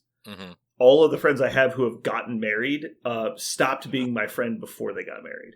And it was almost exclusively like they got us into a serious relationship, and then we're not allowed to go to the game store anymore. And then like we just fell out of touch. Yeah. Like, I've had 2 previous roommates I haven't spoken to in 10 years because they got into a serious relationship, moved out, and then literally never spoke to me again. I was like, okay. Actually, that's not true. One of them not recently, a couple of years ago, messaged me asking me if I still played 40K. I said no, but they play it at the game store still. And he's like, I'm going to come out and play a game finally. And then he never responded. All right, I've got a better one than that. So all I have to do is be a roommate to never talk to someone again. And we were like best friends. Like, so. What do you mean? When I was. Oh, just like when you get a roommate, you just end up never speaking? Yes. So. It sounds like you're a bad roommate. Dude, and it's not even me. So maybe it's not even me. Maybe it's me. Maybe if you can't find the idiot, it's probably you, right? Yeah. So I had Quick, one point to the idiot in the room. There's no idiots in this room. Everyone looks at you. When I was when I was in my 20s or early 20s, I was playing paintball, moved in with this dude, had a bunch of guys living in the house. It was awesome. We were all good friends. He was hating on my girlfriend at the time and being a dick. And like, finally, I just moved out. But I moved out when he was gone on a weekend. I didn't tell him I was moving out. Motherfucker you were changed. still on the lease? There was no lease. It was just people living in a house he owned. Like, I paid him whatever. Okay. But he was being like, acting like he was my family or my dad or something. So I took all my shit and moved. I came back to get my fishing pole a week later. He changed all the locks. I was like, whoa, dude. Hardcore. Then I ran into a high school buddy randomly. We started talking again, and we were like really good friends. Like, cool, whatever. I'll move into your basement. Move into his basement. Told me that I needed to pay more for my water bill and the air conditioning bill because my girlfriend stayed there once every week. So all of a sudden this shit. So I fucking moved out on him. Mm-hmm. Haven't talked to him since. There's 2. You just keep jumping ship. Yeah. And then I lived with my best friend for a while. Verbal contract, still contract, bro. We didn't talk for like 5 years after I lived together. So, okay, it's me. I don't know why, but it's fucking me.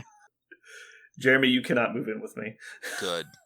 You know what it is, though? It's like I detonate bridges. It's just like, fuck it. Like, I move out overnight. You definitely are willing to cross the, like, it's not the friendship line. It's the, it's like politeness line.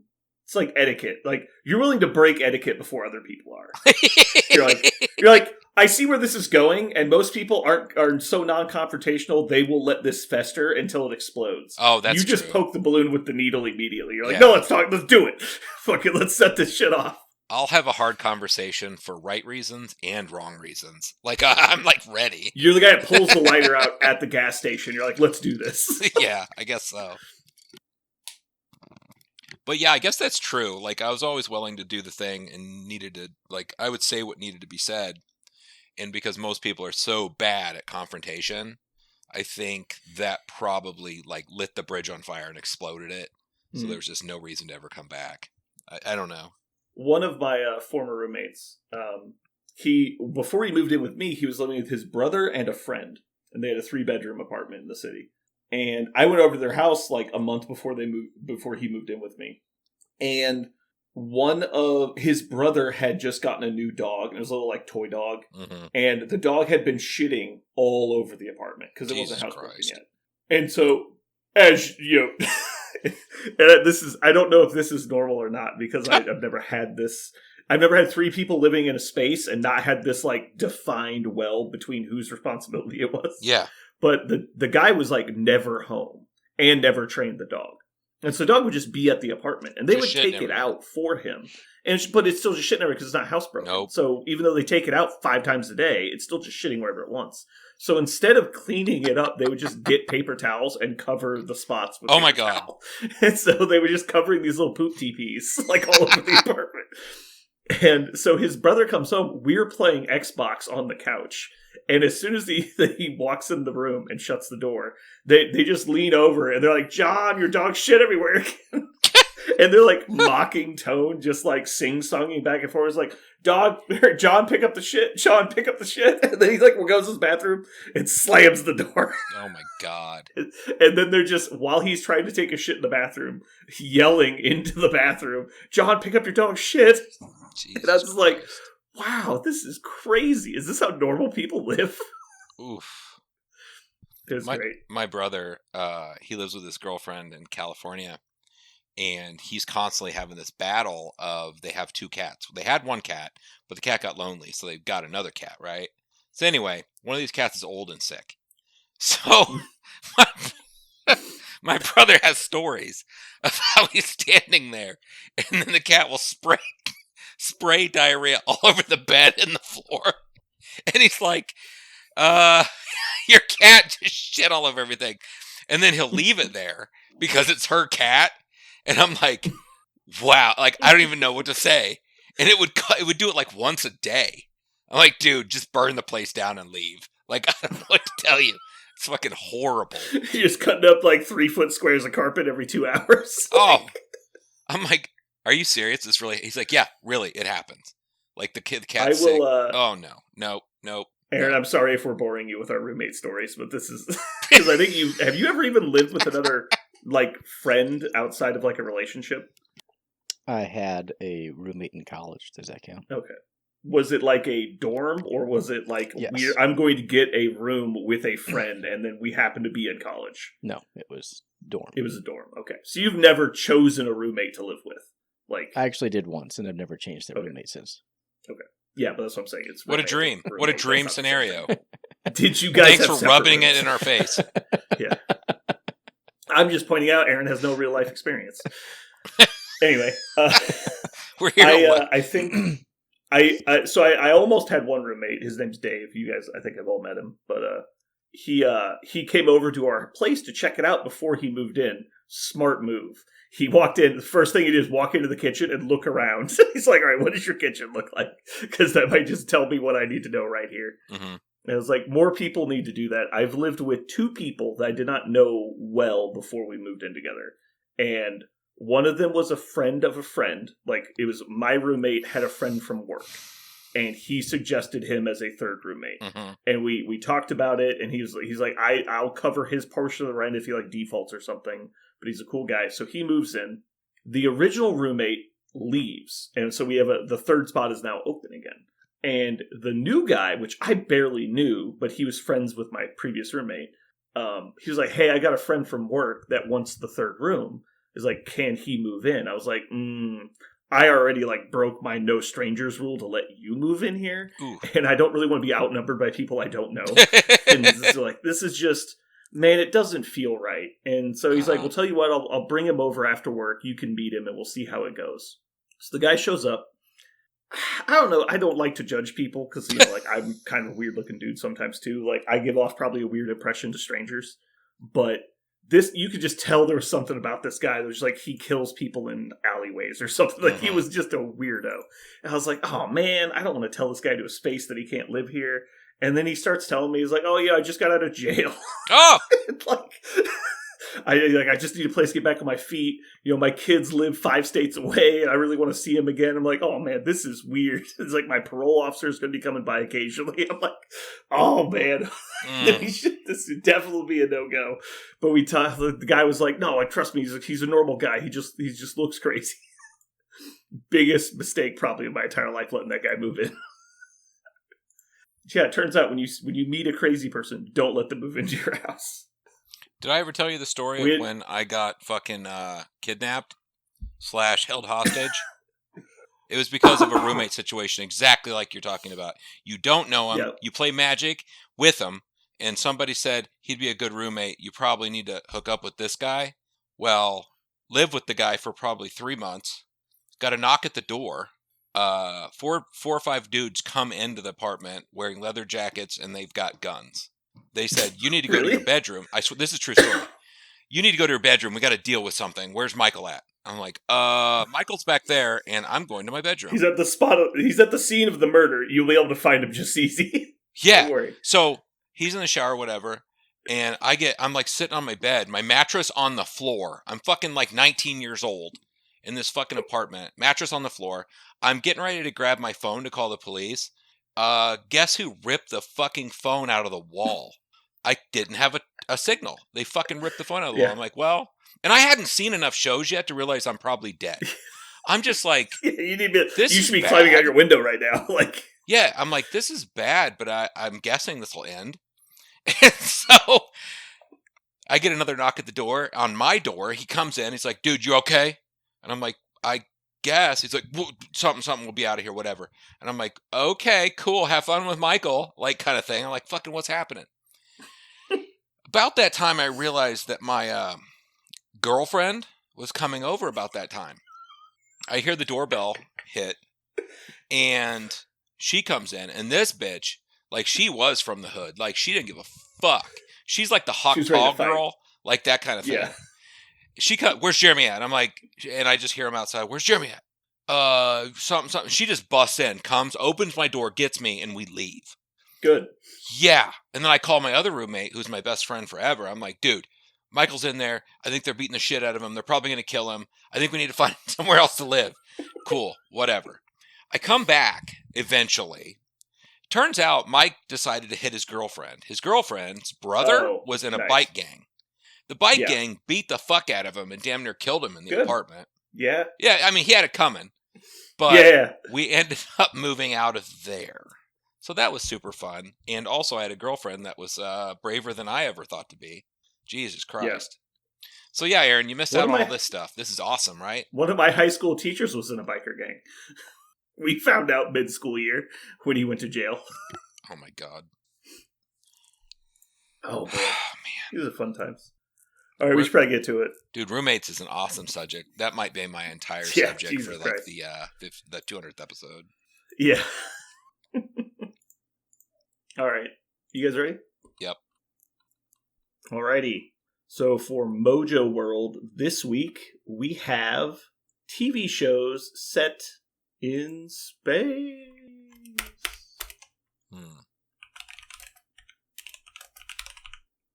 I didn't look at it. Did I get the worst? I think I got the worst. And Jeremy wasn't here, so I'll go second.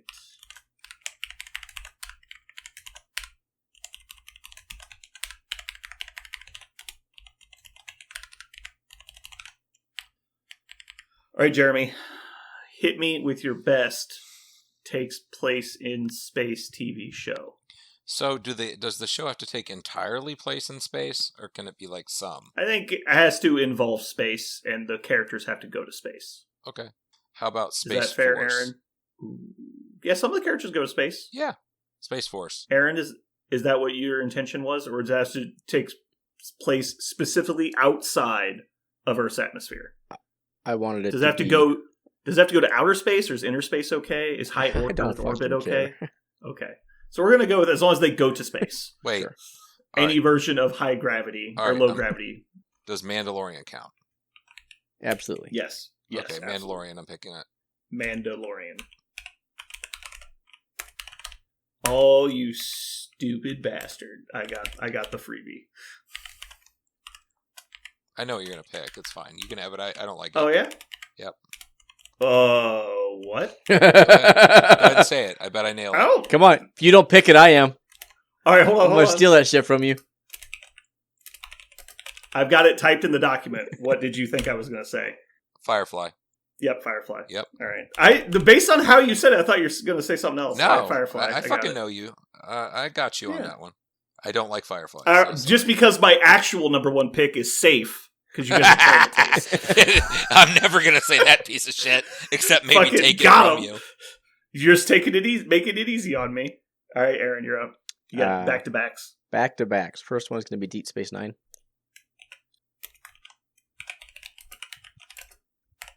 Okay. And Andor. Voyager. Andor's. I was going to pick Andor. It's a good pick. Not as good as Deep Space Nine. Deep Space. I've heard Deep Space Nine is good. Oh. I made it through all of Next Gen, and I watched most of Voyager. I couldn't do any more. Okay, well, fucking A. You should give Deep Space Nine a try then. So, Next Gen is it's still like in Gene Roddenberry's utopia, right? Yeah. There are conflicts, but they are conflicts external to the crew. The crew does not have internal conflict because he wanted to, broadcast a future where humanity all got along. Deep Space Nine is much more gritty and does not mind, breaking the wall that he built a little bit. And as a result, the show's much better. Sure. So, that's fair. I mean, I've only heard good things. Nobody's ever told me Deep Space Nine wasn't good. So I believe you. It's just Star Trek isn't really my thing. Sure. It's just a little outside of like the comfort zone I have for like what I want out of like a space opera or like any kind of drama TV show. But I don't hate Star Trek. It's just not for me. Speaking of though, I'm going to go with a Star Trek show. I'm going to go with The Orville. Have you guys seen The Orville? Uh-huh. I have not. I heard it's really good. It is very good in my opinion. So it's basically it was kind of displayed to be a satire of Star Trek, but it's not. It's actually like an homage to Star Trek. But it's done with a lot more like casual comedy. And so it doesn't take itself too seriously, but it still cares about the main point. And so I really like that. All the characters in the show are very real and relatable. And so that's something I don't think a lot of people expect about the show, is you actually just tune in to see the interactions between the people. All right, Jeremy, you got your last two picks. The current Lost in Space. I think it's Netflix. I like that one. I hate that show. It's fine. I hate it so much. I hate Firefly. Fucking send in your fucking letters. Send in the letters. Space Force. I really enjoy that one too. I will read every one of your hate Space letters. Office. Space Office. Yeah. Space Force is fun. I love Space Force. The problem I have with Lost in Space is their screenwriter, I think it is the fucking worst. Every second of the show is just jump scare, like hang on the edge of the cliff bullshit that's just so tropey and obviously terrible. Like they just have to come up with dumb ways for people to be in danger. So but you can see it coming a mile away. Yeah. Like if people are like, oh, we're driving on a road that's somewhat near a cliff. The car's going to roll over. They're going to fall off the edge. They're going to have to hang on to the edge of the cliff tree roots like you've seen in 100 cartoons. And you're like, yep, that happens 10 minutes later. And it's just like every scene is like that. And you're like, if you could stop this, the show could be very enjoyable. But it's just that's every scene is they foreshadow so terribly that you know exactly what's going to happen. And it drives me nuts. One word, supernatural. Shut the fuck up. They don't go to space. No, they don't go anywhere. Battlestar Galactica. Done. Ship it. Beats. Like, it's not even close. Bears. Guys, I fucking Battlestar destroyed Galactica. you guys. Orville's probably not super strong, but fucking Battlestar and Firefly, that's auto win. It probably Right. is. You fucking know. Aaron, you got your last pick here. I remember the show. I can't remember the name. Tell me about it. I'm really good at guessing. I can't remember which streaming platform it's on. I think it's Netflix, where it has basically a guy who wakes up after 1,000 years. It's Futurama. No. Oh. It's non-animated? I think it's played by a white guy in the first season and then a black guy in the second one. It's Ooh, Altered Carbon. Yes, there you go. It's like Doctor Who. Altered Carbon. Futurama. There's like a fucking lot of them. I really should have picked that. Damn it. Oh, wait. Yeah, it's technically. I heard that's a good one. Although none of it takes place in space. They're just not on Earth. Thus, space. Oh my god. That's actually not the definition of space, but whatever. Not on Earth. Okay. Not on Earth. Inside of a bottle. Yeah. Inside of the moon. It's like I'm not even going to get into this. It's fine. Whatever. I'm not going to argue. I think it's fair. It's a fair pick, but they do go to space in the show, but at no point in the show. Oh, actually, you know what? Fuck. I shouldn't have picked Orville. I should have chosen The Expanse. That's what I should have chosen. I heard that's a good one. Choose Too. it. I'm going to retcon, take The Expanse. I'm going to retcon and take Battlestar Galactica. False. I'll give it to you. Just give me Mandalorian. Nope. Trade. Okay, fine. I'll keep it. I should have just picked ones I knew you were going to pick.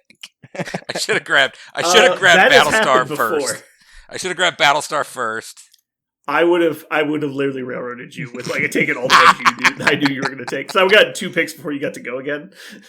Although I would have taken Space Force, I would never have taken Lost in Space. But it's fine, because you're going to get fucking bodied for that pick. I know.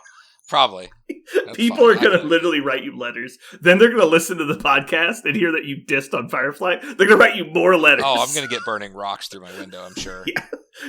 Yeah, it's going to be bad. They're going to literally mail you radioactive waste. No more bags of burning dog shit on my porch, please. Mm-hmm. Altered Carbon is a great show, by the way. It's basically Shadowrun the RPG in a TV show. I've never heard bad things about it, only good things. I think you'd really like it, Jeremy. You also thought I'd like Battlestar Galactica. I forgot that you have very immature taste, so I had to think about it. But I think you will like Altered Carbon. Okay. All right. It's your fault. Okay. I want you to know, Jeremy, that I've had multiple people come up to me and go, I don't know what's wrong with Jeremy. Battlestar Galactica is great. like multiple people in real life, they're like, hey, I don't know what's up with him. Yeah, okay, well. And now that we know you don't like Firefly, we now have identified the problem. So, okay, so let me preface this. Let me tell you. There's no blind people in love on the show. I get it why you don't like it. No, so... Are there people that meet and they're blind? You're laughing because you know how true it is. Absolutely. No, but... So I watched the movie, right? I watched the movie of Firefly, and I thought it was stupid, and I never got Serenity, back to watching the show. So that's all my basis. It could be a great show. I don't fucking So care. just so you know, the show is supposed to be the movie is supposed to be basically season 2 of the show. And so if you just watched the movie, they kind of explained what's going on, but not really. No, Yeah. the movie is fine, but really all it did was encourage more people to watch the show. And the show was great. I disagree.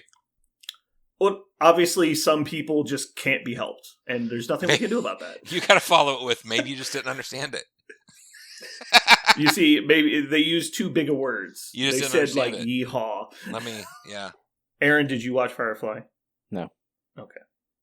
I tend to watch completed movies. runs of multiple seasons of a show. Firefly was only one season and canceled. Yeah. I'm like, well, clearly they didn't only wrap up a whole lot there. So the movie kind of wraps it up and gives you some closure. The movie's actually a great capstone to the series, but it would have been better if it was like 3 seasons. Because it's a really cool, interesting world, but it's really just about the characters. The characters are great. And you only get a small snapshot of their characters in the movie. I think that's what bothered me about the movie is they were so like characterized characters. I was like, it's very much just a synopsis of the TV show as far as who the characters are. And understanding the reasoning behind their decision. It's just like watching the early parts of The Office. It's like you don't really know who anybody is, so the jokes don't make a lot of sense. And then when you rewatch season 1 after being a veteran of the show, you get it a lot more, what they were trying to do. They might not have landed it very well, but like you kind of get it more. Anyway, I really like Firefly, but it has aged a bit, but it has aged fairly well, I think. I also just love Adam Baldwin in anything. I watched all of Chuck like 3 times because Adam Baldwin is in it. Yeah, I know fucking Aaron loves everything Nathan Fillion's in, apparently except for Firefly, so... I just haven't seen it. I didn't such a diss weirdo. Firefly. The good news about it is you can watch it in a weekend. You're not wrong. Where can I find this amazing? It was on Netflix for a while. I think now it's on Amazon. Hold on, it might be on Netflix again. I think Netflix bought it, actually. Because originally it was owned by Fox, and they had like a big problem. Firefly streaming. It's on Hulu. Yeah, not yet. I don't own it on DVD. Not that that would help you really, but all right. Well, hopefully you guys enjoyed. I think we're gonna wrap it up. We'll see you guys later. See ya. Are you gonna do your mumble thing where you like whisper at each other, or is that just for the judgment? That's just on it. That's a different podcast. You're mistaking. Because I have never whispered. I don't know if you realize this, but it's so quiet that it doesn't register on the visual track. And so I have to actually listen to your little mutters back and forth to figure out when it ends. Or else I probably chopped a bunch of it off already. We pretty much like, clap before and after. The rest of it is just a flat track. Yeah, it's just a flat track for like a minute. And I'm like, what are they doing? I start playing. It's hammer. I'm like, what are they doing? Fucking dumbasses. We have our own bits. I know. Yeah. All right. Goodbye, everyone.